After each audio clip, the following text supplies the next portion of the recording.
which is compatible with our geometry for the complex phases of psi. And then the action should depend on curvature, but in a Lorentz invariant way, of course. So it depends on f mu nu. But the simplest Lorentz invariant term that you can write down is this one with some normalization like 1/4. And then you have the QED Lagrangian identified as the simplest possibility of a theory which contains a Dirac spinor defined on this curved internal space of complex phases, and which also depends on the curvature of that internal space. So this is the second motivation for gauge invariance and for the QED Lagrangian.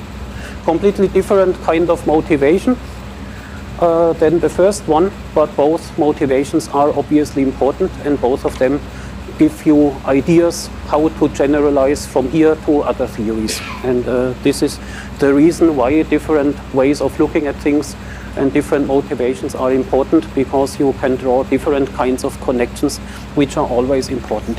Therefore, let us write some comments. And this is important because, as we already have seen, it can be generalized to non-abelian Yang-Mills theories, and it provides an obvious kind of motivation for them.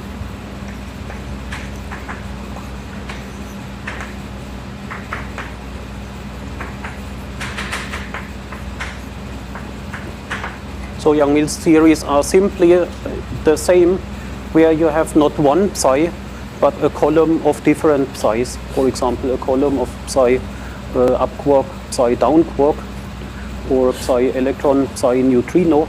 And then here somewhere you have a 2x2 matrix, and that means the A's would become 2x2 matrices in that space of up quark, down quark, and so on. Then you get non-abelian theories. So the second connection or a generalization of this whole set of ideas is, of course, general relativity, which is based on curvature as well. So there is a very close analogy to general relativity, which works as follows. Namely, the connection field A mu, in other words the gauge field, that defines parallel transport in our internal space. And in general relativity we have curved geometry of space-time, not internal curved geometry, but curved geometry of space-time. And there the parallel transport is described by so-called Christoffel symbols, gamma, rho, sigma, mu. The mu index is analogous, and it corresponds to which direction you do the parallel transport into, and the rho sigma corresponds basically to a matrix in four-dimensional Minkowski space. So these are the Christoffel symbols.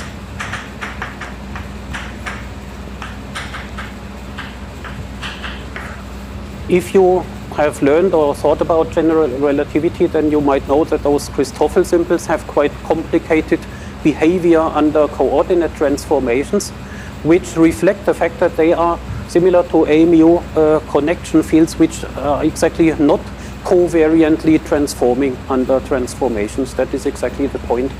They are the objects which make up covariant derivatives, which are then as a combination covariant, but these objects themselves, they have complicated coordinate transformation rules, like A mu has an inhomogeneous gauge transformation law.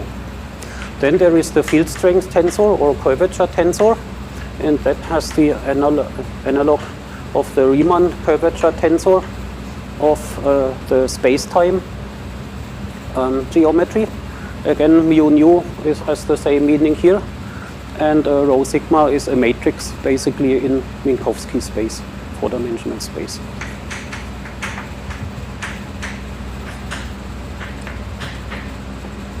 That is the Riemann tensor. And then you can ask the same question, namely, first of all, you can ask yourself as a theorist, should we allow or not curvature in our space-time Should we allow for that? Yes or no? It is your choice to write down a theory which doesn't or does allow curvature in space-time. And once you decide to allow it, then you can ask, should that curvature of space-time be a dynamical quantity which has its own equations of motion? Or is it a fixed curved space-time in the background which is not influenced by us, but which is just fixed? And the decision of general relativity is to say curvature of space-time is a dynamical quantity. There are equations of motion for curvature, and that means the action and the Lagrangian should of course depend on the curvature, and then you minimize the action with respect to curvature and get equations of motion for it. Therefore, how do you obtain the Lagrangian for general relativity?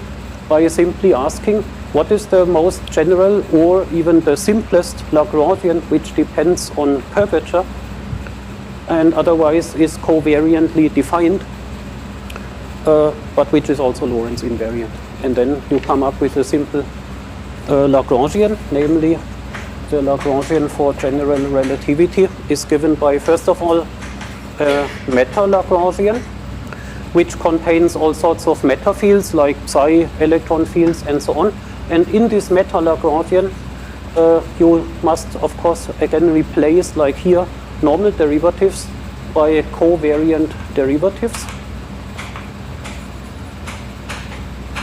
And covariant derivative does not mean this one here, but it's covariant with respect to general coordinate transformations in space-time. And in those covariant derivatives, the Christoffel symbols will appear. So, therefore, whenever you have a normal derivative, there will be a linear combination between derivative and some Christoffel symbol. That is an automatic consequence of making the meta part of the theory invariant under local general coordinate transformations. And now comes the thing with the curvature, and so you write down the simplest Lorentz invariant term which depends on the curvature tensor, and that is in this case even simpler than this one, because you can construct directly a scalar out of this quantity by contracting the four indices in a certain way. There is a normalization which is sometimes called 1/2 kappa times r, and r is simply the following. You take this curvature tensor, and the first and third index, they are first of all contracted, rho rho, and then the other two indices, sigma mu, they are contracted with a metric tensor. And then you get an object which is completely invariant, and this thing can appear in the action. And that is the action of, or Lagrangian of general relativity.